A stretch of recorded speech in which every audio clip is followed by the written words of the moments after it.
हिरण्यकश्यपु ने तपस्या की, ब्रह्मा जी ने कहा वरदान मांगो। हिरण्यकश्यपु बोला हमें वरदान दो कि हम कभी मरे ही ना। ब्रह्मा जी बोले कि भैया मरना तो हमें भी है, तुम्हें कहां से वरदान देने, हमारी भी समय सीमा फिक्स है, अनलिमिटेड डाटा नहीं है, लिमिटेड डाटा है, हमारे भी प्राण पखेरु उड़ना है, हम ऐसा वरदान नहीं दे सकते, और कुछ मांगो। अच्छा तो सुनो वरदान दो। क्या? ना मैं दिन में मरूं ना रात में। ब्रह्मा जी बोले तथास्तु। हिरण्यकश्यपु बोला दूसरा वरदान दो, ना मैं बाहर मरूं ना भीतर, तथास्तु। ऊपर मरूं ना नीचे, तथास्तु। अस्त्र से मरूं ना शस्त्र से, तथास्तु। 12 महीनों में से किसी महीने में ना मरूं। ब्रह्मा जी बोले तथास्तु। महाराज ना मैं नर से मरूं ना बानर से।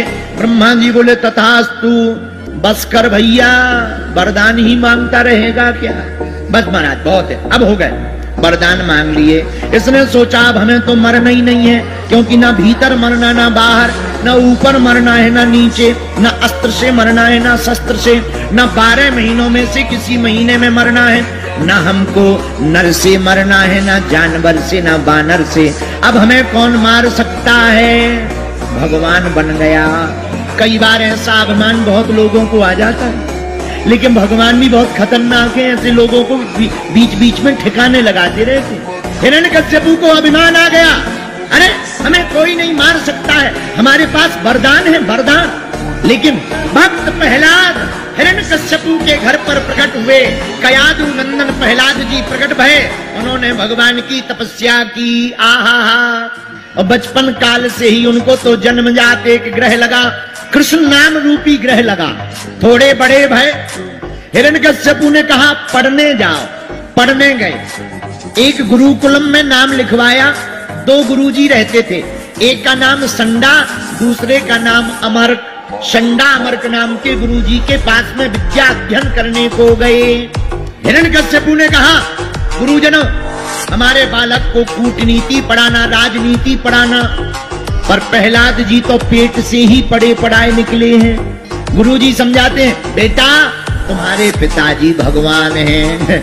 तो प्रहलाद जी बोले गुरुजी काहे को झूठ बोलते हो, हमारे पिताजी तो इंसान हैं, भगवान तो नारायण ही केवल भगवान हैं। अरे बेटा ऐसा नहीं कहो, तुम्हारे पिताजी भगवान है। गुरुजी आप झूठ मत बोलो, भगवान भगवान है, इंसान इंसान है। पिताजी महान हो सकते, भगवान नहीं हो सकते। कितनी अद्भुत बात है भैया, इंसान महान हो सकता पर भगवान नहीं हो सकता। भगवान भगवान। प्रहलाद जी को खूब समझाया पर प्रहलाद जी नहीं माने। एक दिन घर वापस आए, हिरण्यकश्यपु ने गोद में ले लिया। बेटा क्या सीखा, क्या पढ़ा तुमने? मुस्कुराते हुए बोले पिताजी हमने तो एक बढ़िया बात समझी। कौन सी? भगवान का भजन ही सार है, बाकी सब बेकार है। हिरण्यकश्यपु का दिमाग खराब हो गया, हमारा बेटा हमसे ही उल्टा बोल रहा है। खूब डांटा, गुरुजी को बुलाया, संडामर्क जी को, हमारे बेटे को ये समझाते हो, कूटनीति समझाओ, राजनीति समझाओ। महाराज तुम्हारे बेटे को समझाना मुश्किल है, दूसरी बार एक बार और मौका दे रहे, अगली बार अगर बेटे को ठीक से नहीं सिखाया गर्दन काट देंगे। बोलो जय सिया राम, जोर से बोलो। गुरुजी डर गए, महाराज चिंता मत करो। दोबारा प्रहलाद जी को गुरुजी के पास भेजा, फिर से पढ़ाया। वापस आए, हिरण्यकश्यपु ने फिर पूछा बेटा गुरुजी से क्या पढ़ा? अब की बार तो प्रहलाद जी ने नवधा भक्ति बता दी।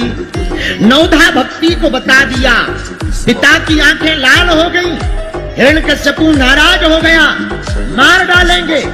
तरह तरह के प्रयोग किए गए, पर भैया उसे कोई नहीं मार सकता जिसके सिर पर सीताराम बैठे हैं। उसका कोई बाल बांका नहीं कर सकता जिसके सिर पर सीताराम बैठे हों। बुरा ना मानिएगा भारत के लोगों, आज की कथा का सूत्र नोट कर लीजिए, एक प्रणाम हजारों परिणाम बदल सकता है। हमारे पूज्यपाद आचार्य चरण कहते हैं, जो अपने गुरुजनों को, अपने माता पिता को, अपने आचार्यों को, अपने संत जनों को, अपने श्रेष्ठ जनों को, अपनी परंपरा को, अपनी संस्कृति को, अपने वेदों को, अपने पुराणों को, अपनी संहिता को जो प्रणाम करता है, उसकी 4 चीजें स्वाभाविक बढ़ जाती हैं: आयु, विद्या, यश और बल। इसलिए हमने आज का सूत्र दिया, एक प्रणाम हजारों परिणाम बदल सकता है। प्रहलाद जी ने प्रणाम किया। हिरण्यकश्यप ने पूछा, भगवान कहाँ है जो चिल्ला रहे हो? कहाँ है भगवान? और भारत के लोगों तुम ही बताओ, भगवान कहाँ?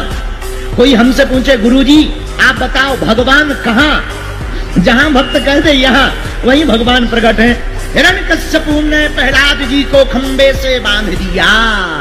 अब देखते हैं तुम्हारा भगवान बचाता है या नहीं।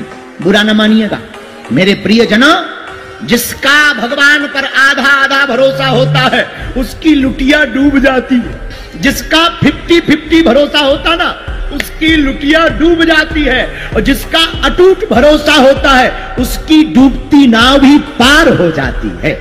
हमारे एक संत कहते थे, वो तैरते तैरते डूब गए, जिन्हें खुद पर गुमान था वो डूबते डूबते भी पार हो गए, जिन पर तू मेहरबान था। जिन पर भगवान मेहरबान हो वो तो पार हो ही जाते। प्रहलाद जी को खंबे से बांध दिया, तलवार निकाली हिरण्यकश्यप ने, सावधान, अब देखते हैं तुम्हारा भगवान बचाता या नहीं। प्रहलाद जी बोले, आएंगे, देखते हैं आते कि नहीं। हिरण्यकश्यप तो बहुत आवेश में, आंखें लाल, होंठ फड़फड़ा रहे। जैसी तलवार ली, खंबे से बांधा, प्रहलाद जी ने कुछ नहीं किया, दोनों हाथ जोड़ लिए, प्रभु हम मरने से नहीं डरते, मरना तो है ही है, लेकिन अगर इस अत्याचारी पापी के हाथों मर गए, है तो पिता, पर अगर इसके हाथों मर गए तो दुनिया वाले कभी आपकी भक्ति नहीं करेंगे। आपके भक्ति का दाग लगेगा, आपकी भक्ति पर दाग लगेगा, आपके भक्त का नामो निशान मिट जाएगा। अब अगर आप सामर्थ्यवान हो, आप तो जगदीश्वर हो, आप प्रकट हो जाओ। और भैया देखते ही देखते खंबा फट गया, पृथ्वी कांप गई, और देखते ही देखते खंबे के अंदर से भगवान नरसिंह प्रकट हो गए। जहां नरसिंह भगवान को हिरण्यकश्यप ने देखा, पहले तो थोड़ा डरा, लेकिन बाद में सोचा, अरे हमारे पास तो सिक्योरिटी है, 6 वरदान है, हमारा हलवा होगा, कुछ नहीं होगा, हम बच जाएंगे। हिरण्यकश्यप भगवान से लड़ने लगा, द्वंद्व युद्ध होने लगा। भगवान ने हिरण्यकश्यप को पकड़कर दरवाजे की देहरी पर बैठ गए, अपनी जंघों के ऊपर लटका लिया। हिरण्यकश्यप बोला, हमारा कुछ नहीं होना है। भगवान बोले, क्यों? बोले, हमारे पास वरदान है। कौन सा वरदान? हिरण्यकश्यप बोला, पहला वरदान, ना मैं दिन में मरूंगा ना रात में। भगवान बोले, बेटा ना डे है ना नाइट है, बीच की बीच शाम हो गई है, अब तो निपटा ही जाओ। हिरण्यकश्यप बोला, तब भी नहीं हम मरने वाले। भगवान बोले, क्यों? बोले, हमें वरदान है। क्या वरदान? ना मैं बाहर मरूंगा ना भीतर। भगवान बोले, बेटा ना तुम आउटसाइड हो ना इनसाइड, बीच के बीच दरवाजे की देहरी पर बैठे हो, तब भी नहीं मैं मरूंगा। क्यों? ना मैं ऊपर मरूंगा ना नीचे। क्यों? हमें वरदान है। क्या वरदान? ना ऊपर मरूंगा ना नीचे।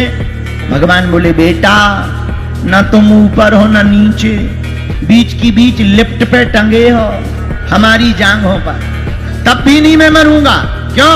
हमें वरदान है, ना मैं नर से बनूं मरूंगा ना जानवर से। भगवान बोले, हमारी सेटिंग देखो, ब्रह्मा जी की फैक्ट्री में भी ऐसा मटेरियल नहीं है, वो एक ही चीज बना पाते हैं, जानवर तो जानवर, नर तो नर।